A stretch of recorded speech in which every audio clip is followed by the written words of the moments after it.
380 ton எடை கொண்ட மிகப்பெரிய கல்லால செய்யப்பட்ட ஒரு சிவலிங்கங்க.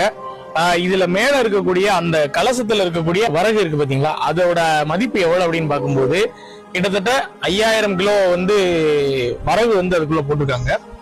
அந்த சுவாமிக்கு மேல இருக்கக்கூடிய அந்த நாகம் அதோடைய எடை பாத்தீங்கன்னா 5 டன். இப்படி ஒரு பிரம்மாண்டமான ஒரு சிவன் கோவிலை விருதுநகர் மாவட்டத்துல கடந்த ஒரு 2 வருடங்களுக்கு முன்ன இந்த இடத்த பிரதிஷ்டை பண்ணிருக்காங்க.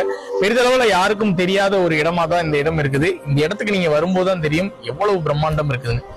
இந்த சிவன் மேலேயே பாத்தீங்கன்னா கிட்டத்தட்ட 1008 லிங்கங்கள் இருக்குது. அதே மாதிரி பாத்தீங்கன்னா 108 நந்தி இருக்குது, 63 நாயன்மார்கள், 18 சித்தர்கள். இது எல்லாமே நீங்க இந்த கோவில்ல பார்க்கலாம். அவ்வளவு பிரம்மாண்டமான ஒரு சிறப்பம்சம் மிக்க ஒரு இடம்ங்க.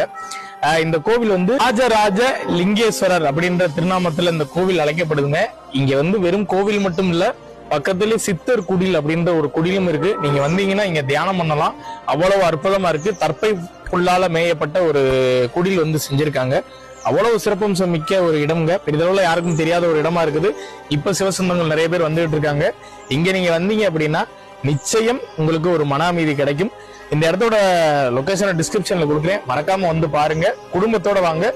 குறிப்பா இந்த காணொலியை நிறைய பேருக்கு ஷேர் பண்ணி தெரியப்படுத்தும்.